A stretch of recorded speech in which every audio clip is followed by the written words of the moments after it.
Welcome to Three, a show about Federer, Nadal, and Djokovic, and part of the Tennis Channel podcast network. I'm Gill with Joel Drucker and Amy Lundy. It's always special when we get a head-to-head, a meeting between our three, and in this case, we've waited a full year, and we get a rematch of Rafael Nadal versus Novak Djokovic at Roland-Garros, this time in the quarterfinal.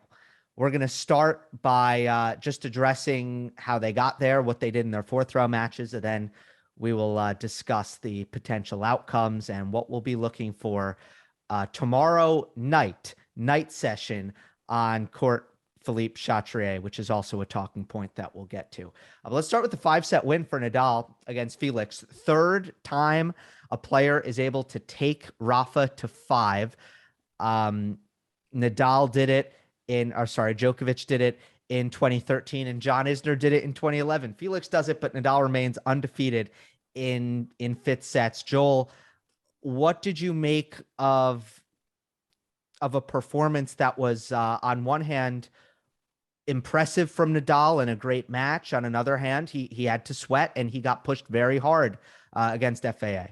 He did. He really had to come up with some things that were kind of Rafa. Like come up with some big shots and some big moments after a terrible start. I mean, he was just getting pummeled at the start of that match, and he found his way. He clawed into some points. He, did what he does. Is the intensity he creates. I think that's a big thing, and I think it forces the other player to up their ante and realize they've got to really get into fifth gear and hit big shots. And I mean, it was quintessential Nadal. I can't say it's quintessential Nadal fifth set at Roland-Garros. He's only done it 2 other times, but it was just the stuff that makes him so good on clay, but also revealing about where he's at with his game.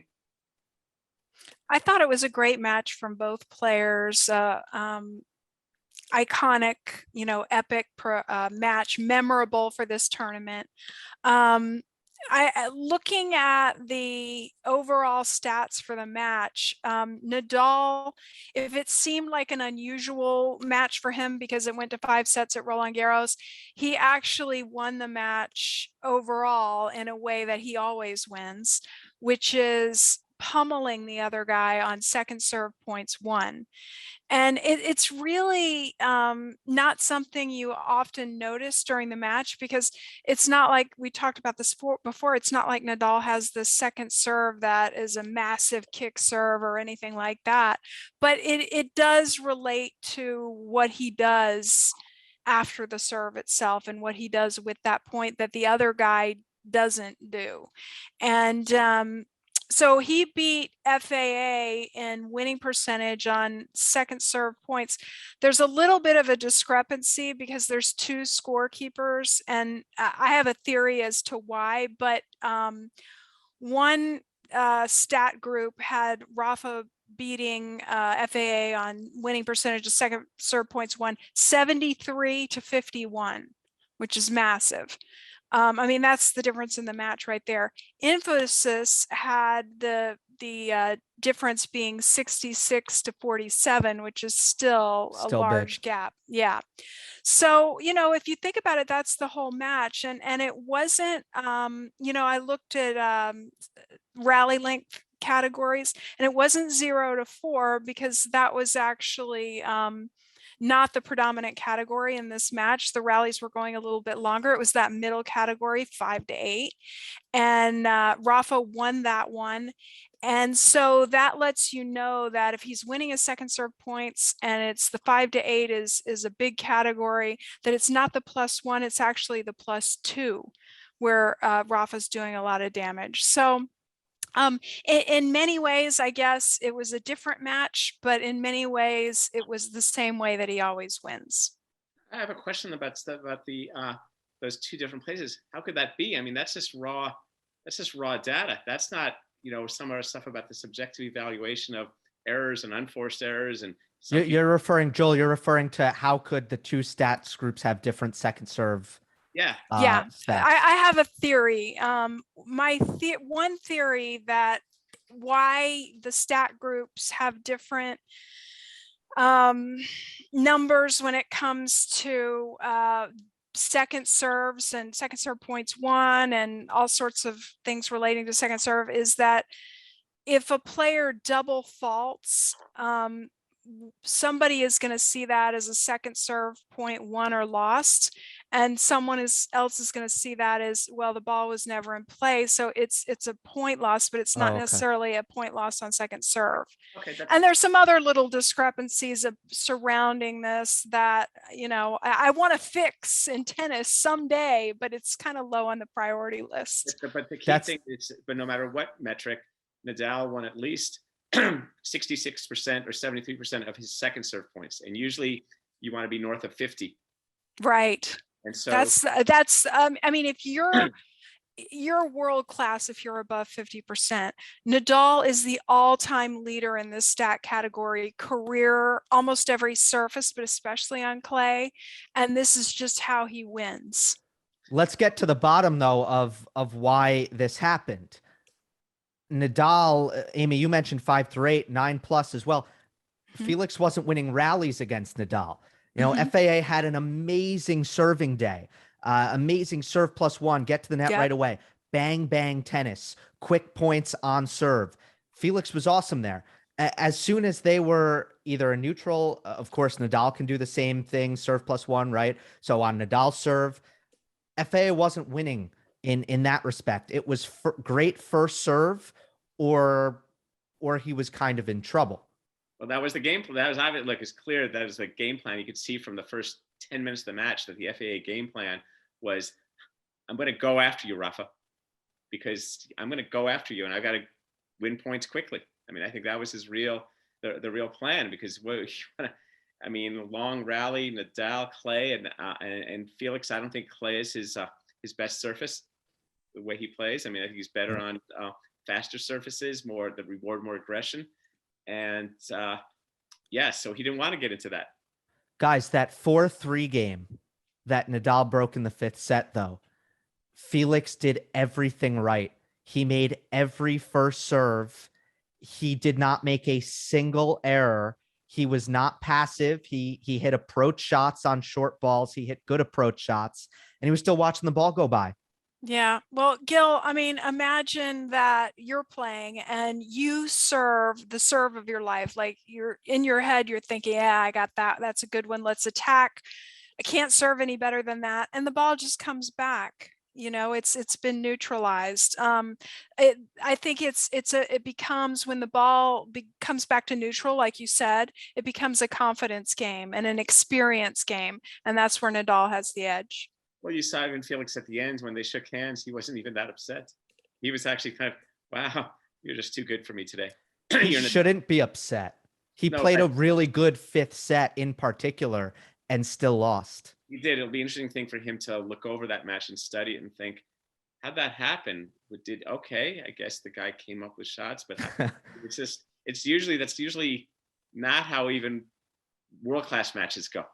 But that's, I mean, I remember when I started writing about Nadal and I talked to some of the people who'd seen him more, they said, that's Nadal. And it's like it's like the soccer players who are known by their one name, Pele, it's just Nadal, and he has that special power. I mean, he should be a subject of a podcast or something. There have been, several recent matches that kind of fit into that category. The Australian Open final against Medvedev, the match against Shapovalov at the Australian Open that you sort of felt like Shapo should have won the match. I mean, how many times throughout his career have we seen this type of this category of match where Rafa does his sort of Houdini act? Well, I know what you mean, Amy, and the Medvedev 5th set, I agree, but I think Shapo wasn't good in the 5th set, and Nadal won. Well, that's true. Right? That's true. Yeah, because then Nadal breaks you down that other way, that someone like Shapo is going to kind of disintegrate, is going to wear down over the pressure. But in this case, Felix kept asking seemingly reasonable questions, and Nadal was like, "Wow, that is some answer." And that's one of the reasons why. One topic in tennis is who you have play for the fate of the planet.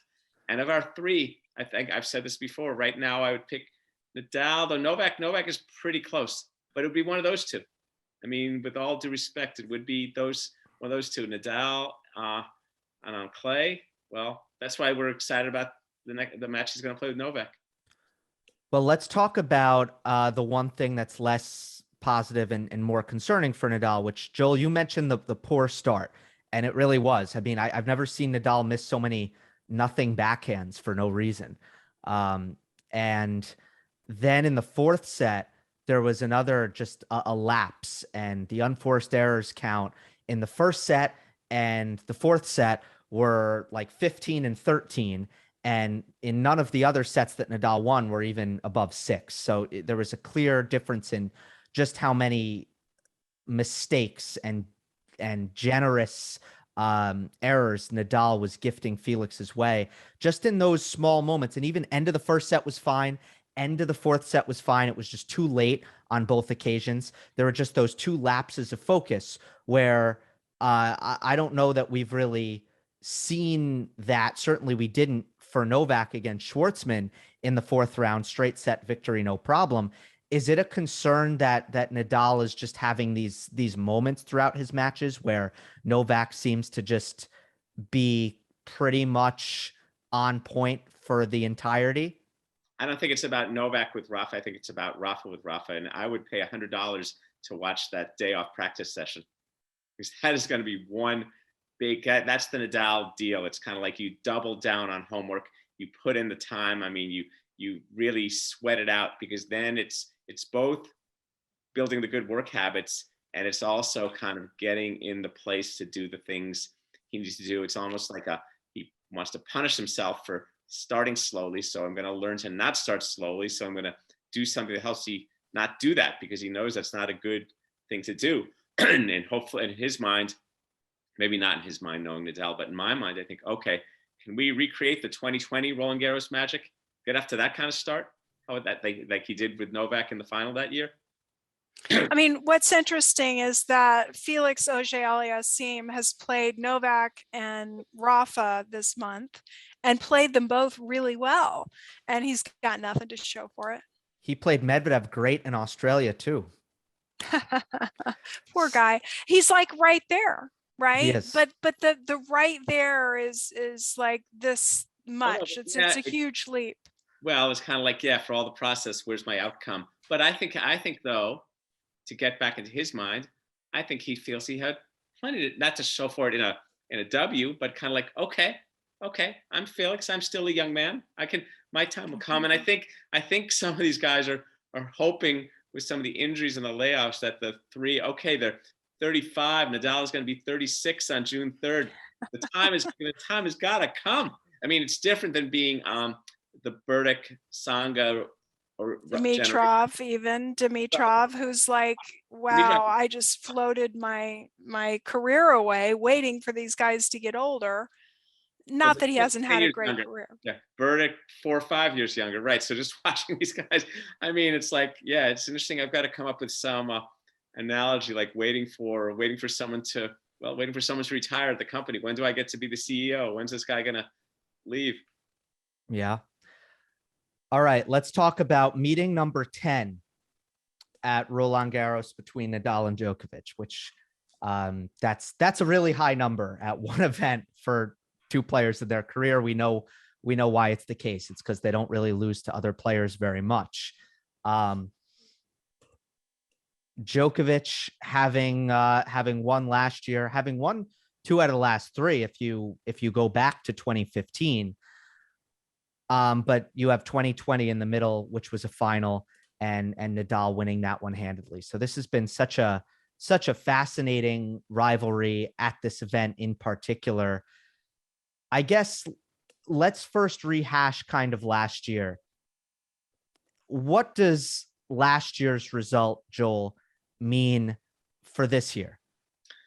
Well, I think if you're Novak, you feel quite encouraged, because he withstood a strong Nadal effort, his own slow start. I mean, that was one of the rare times one of these guys has beaten the other after losing the first set.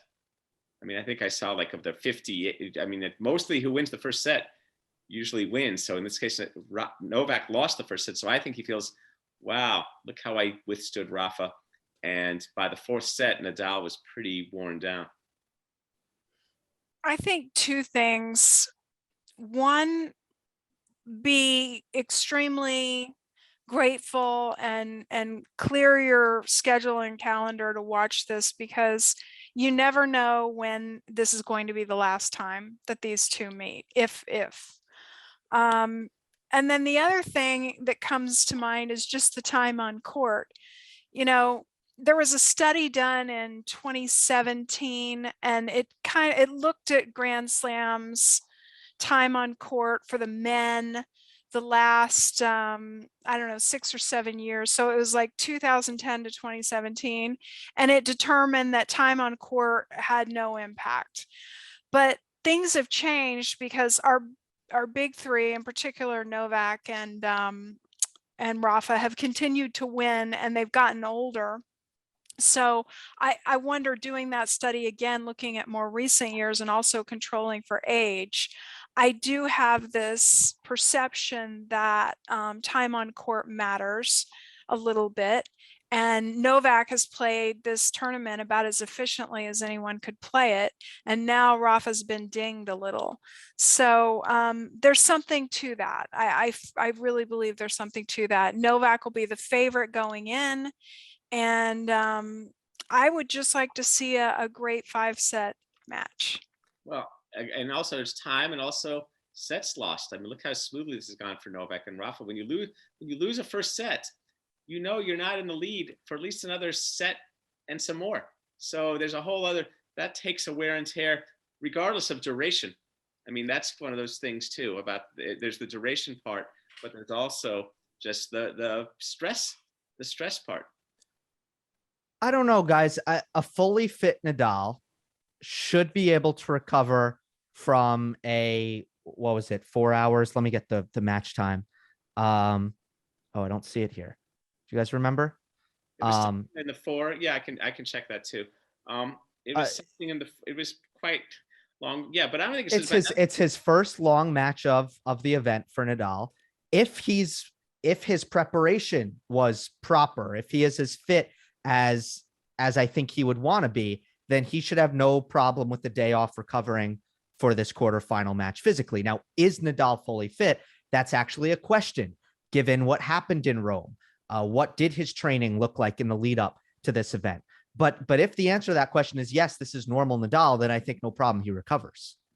That match was 421, the one with Felix. But the recovery, it's not just the physiological recovery of, okay, measure my levels and see that I can do things. It's the mental part, and it's the I agree. Confidence. And I don't think, but still, you have to be able to play a long match at a slam and then be able to play the next time. I mean, I know that it's impossible to go through an entire 2 weeks playing draining marathon after marathon, but first long match of the event, I feel like Rafa should be okay to enter the next one close to 100%. I think so, but I also think when it comes to things like the whole thing of getting through a 5-setter, if you're Zverev, even at this stage of your career, that still gives you, yeah, good, I got through that.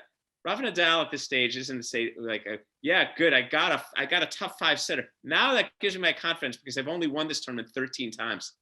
So I think the relationship to these things. So I think he should be okay. Well, then let's put it this way: who's the first set matter more to?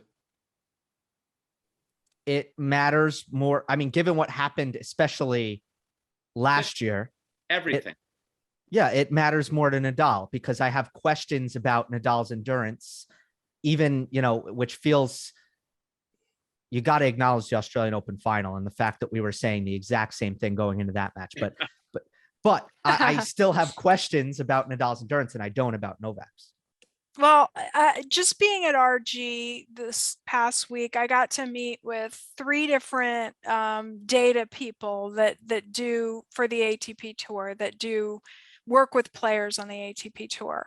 And one of them said to me, I said something about Alcaraz being tested early and what impact that would have.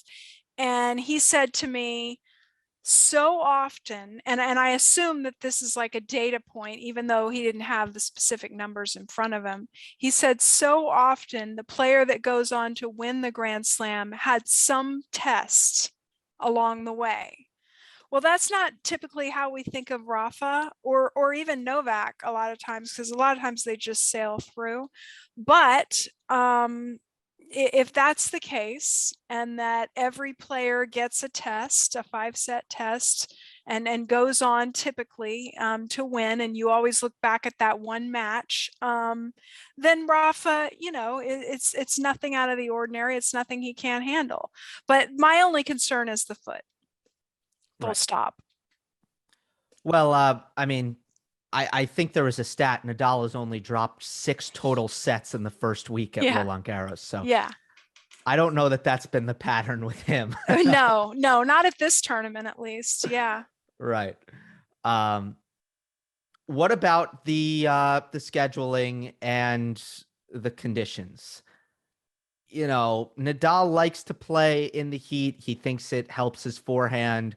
I think he likes to, I haven't heard him say this, I think he likes to get a sweat going. And he appreciates, playing in the sun and during the day. Djokovic really just cares about temperatures being cool. I don't know how he feels about the liveliness of the bounce, and if he prefers the ball to bounce a little bit less on Nadal's forehand, I don't know. Court speed, I don't really know. But there's a clear preference, at least from the players themselves, Novak acknowledging this even in press, that, Novak would rather play the night session and that Rafa would rather play the day session. So we have the decision. It's going to be a night session, which is really, it comes down to decisions based on television and which rights owners the tournament organizers want to take care of and give this marquee match to, and they go with Amazon Prime, who has the night session. But Amy, what is the effect on the match? I mean, I think about 2020 and how wrong everybody was about how the conditions would have the effects in that October closed roof final between Djokovic and Nadal. Well, again, and I've referenced this many times, Shane Leon of Data Driven Sports Analytics and I did a study a couple of years ago about conditions with Nadal, temperature, night, day, balls, the whole 9 yards. And we found that it had absolutely no effect. So while that may be Rafa's preference, the reality is he doesn't really need that as an edge. Now, he may feel that in the heat and the sunshine, he gets more action off of his forehand. But he can win without it. I mean, and I saw him play at night this past week, and forehand was jumping just fine. I haven't seen the temperature, but again, like, this may be just a case of Rafa kind of downplaying, as he does, and trying to set expectations for the match. Well, the air is thinner by day. He likes playing by day. There's a lot of people who are, tennis is kind of more meant to be played by day, even though it's been played plenty at night at other places. Novak maybe wants a ball that's lower bouncing, a little bit lower bouncing, though who knows or that he perceives as lower bouncing, whether it actually is or isn't. We'd have to see. And also, by the way, one of the reasons it is physics. It's definitely, higher temperature, higher bounce, lower temperature, lower bounce. It has to do with the air in the ball and whether it's expanding or not expanding. This was also done. Alcaraz has played several night matches. So the thinking was let him have a day match, not have him be Mr. Knight. So this wasn't strictly a matter of Novak and Rafa preferences. And I was wondering, what are they going to flip a coin or other things? And who knows, all this kind of manipulation around that stuff. I also think, I could be wrong about this, but I also think it's a better time of day or night to get more of the world seeing it, particularly the United States. I don't know. I could be wrong about that. I just don't think they care about the United States, but you're right. It will, like, Tennis Channel is happy. There's no doubt about that. Yeah. Intuitively, as a Grand Slam, you want as many people watching it around the world as possible.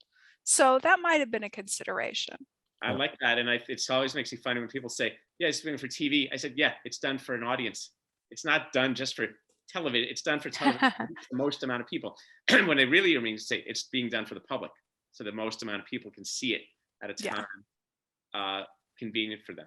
Yeah, I mean, this was kind of a unique case though, Joel, because in France, that would be like, let's say hypothetically for one of the slams, Tennis Channel had the night session, ESPN had the day session, and it was the US Open, let's say we're talking about, right? So now you have your US TV providers and you need to choose which rights holder you're going to take care of. That's the situation that France is in, with French TV, France TV having the day session and Amazon having the night session. So it's kind of unique. I wonder who paid more, like who paid more per slam, per French Open. Good question. Tactics. Last year we talked a lot about the Djokovic forehand, especially that sharp cross-court angle, Nadal struggling out of his backhand corner when he's really pushed out wide in a very violent manner from Djokovic's heavy cross-court forehands. We talked about Djokovic's returning to the Nadal backhand to avoid the forehand.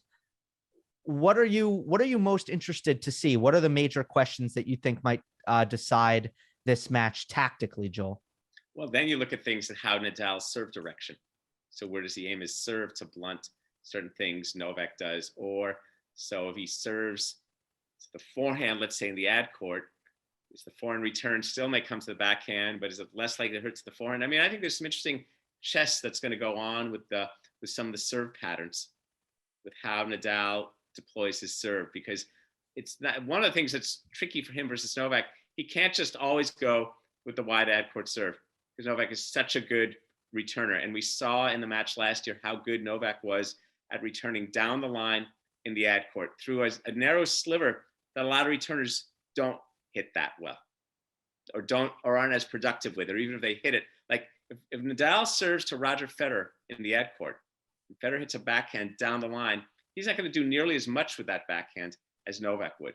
So that's why Roger has gone to more really driving it cross court, but it's a different thing for Roger. So with Novak, I mean, Novak creates some real interesting questions for a server like Nadal, because Nadal's an effective server, but he's not necessarily a great server. He's an effective server, but it's not like his delivery. We're not talking Pete Sampras here with what he does with it. It's how he backs it up, but backing it up versus Novak, that's a real challenge. Yeah, both guys are using analytics, and since we know that neither guy is going to hit a gabillion aces, because that's not the surface, and that's not what they've been doing in the tournament, and that's not what conditions are, that you're really now talking about with your approach to the serve is really thinking about the +1. And for both guys, it's how do I get that forehand? Where do I serve to get a forehand for my +1? And the forehand is what I'm very fascinated in. And by the way, I also agree with Joel's question of, is Nadal gonna not serve 75% to Djokovic's backhand, which he did in Rome last year, and we had a discussion. It worked, and we talked about why it worked. And then he did it again at Roland-Garros, and it didn't work. So what's it going to be this time? But Amy, to your point with the +1, I feel like Djokovic's, and I really want Hawkeye data on this. I would really appreciate that if someone could get that. I'll work on it. I can okay. work on it. Sure. I think forehand speed and RPM for Djokovic 2018 to 2020, I think that was down from what we've seen in 2021 and here in 2022. I think Novak has realized on clay, my forehand must be a bigger weapon if I'm going to compete with Rafa. And I think he's made that happen. And I'm very curious to see if he can match Nadal again, forehand for forehand, and have the same kind of success doing damage in these heavy conditions. It requires a lot of power, and that power has generally been in the corner of Nadal on the forehand side, but I feel like Djokovic has potentially closed that gap quite a bit. I think the speed, it would be something interesting to look at, and I'll try to ask one of the guys that has access to Hawkeye if he can look into that. But or gals. But also, Gill, the spin. I wonder if Novak has flattened out his forehand a little bit in certain conditions. Because to me, he's a little more linear on that wing, but I could be wrong about that. He just seems to be taking away time a little bit more, and a little more efficient in that regard. But it's a good question. I'll look into it. We should also look to how they each play in the front part of the court. I mean, Novak, towards the end of last year, we saw that one match in Paris where he served and volleyed some. I'm not saying he's going to serve and volley 30 times versus Nadal on clay, but just the ways that they put themselves in other positions to create more doubt, to try to win more points. Nadal too. Nadal, what struck me in that 2020 final was how much innovation Rafa brought to it, whether it's coming to net sometimes. I mean, just going right after Novak and just really taking it to him. And I think for Nadal, a tell shot is the down the line forehand. I mean, we know there's going to be the cross court, but how much he really lashes and goes after that down the line forehand, how much he looks to kind of control points and to win some of those points at the net, because when you win them at the net, at least you let the guy know, hey, you can't just always push the reset button on me. I'm going to be doing this sometimes too. So I think it's a real interesting, again, a chess-like thing of seeing how their forehands behave, how they serve. Novak, again, he hasn't played that much tennis this year, and he's been reaching this nice quality level. So, but now it's Rafa. Now it's Rafa. All right, so let's end on this. What might this mean in terms of the outcome of this match when we kind of look back on the rivalry? I mean, I think if Novak pulls off another win, then I think you start to look at this chapter of this specific last couple of years chapter of their careers, and you could say, okay, Djokovic actually did something here and found a way to beat Nadal at Roland-Garros if he does it 2 times in a row. And then for, Nadal, it can be kind of, all right, 2021, that was a one-time thing. And that's continuously not going to be the norm when we play at this event. And let's not forget, though, for Nadal, if he wins that, and let's that's a ways away, he wins the tournament. Oh, wait, I'm halfway to the calendar slam. Nadal goes on to win this match and win the tournament. Then it's like suddenly Nadal, for the first time ever, is halfway to a calendar Grand Slam at the age of 36. Not that we're even thinking he's going to play. Then right, interesting questions about. We've talked before about, come on, is he even going to play Wimbledon? But then I just realized, well, wait a second. If he wins the first 2 majors of the year, he skips Wimbledon. And if he loses, he skips Wimbledon. No, he should still play. No. I think if he loses, I think he skips Wimbledon. I think the only thing I think that based on his physicality and how he's going to emerge. I mean, he's got. Okay, let's just pretend. He gets through Novak, and that will be physical. If he win, that's going to be very physical. Winner of Zverev or Alcaraz, that's physical too. And then a final, which is just a final, and no matter who you're playing, it's still a final. So that's just looking at least 9 sets of some pretty heavy-duty clay action. So, but that's the Rafa view. The Novak view is, the first major of the year that I'm playing, I beat Rafa, and then let's see what happens to this potential generational thing, whether it's Zverev or Alcaraz. So very interesting. Either way, it'll be dramatic and interesting, but I don't feel like I will know what it all means until I've seen the match and how it plays out. Very fair. It's going to have a weird feel though, because, you haven't won Roland-Garros. just from winning the match. Not even close. Right. So, that's going to be a big part of it, right? I mean, we're not even talking about Nadal extending to 22 or Novak going to 21. We're not even there yet. We're just talking about one quarterfinal match here. But of course, it's one that we're very much looking forward to. That'll do it for this episode of 3. Remember, we're available on all podcast platforms. We appreciate it if you leave a rating and a review on Apple and Spotify. And if you're watching on YouTube, like, comment, and subscribe. We'll see you next time on the next episode of 3.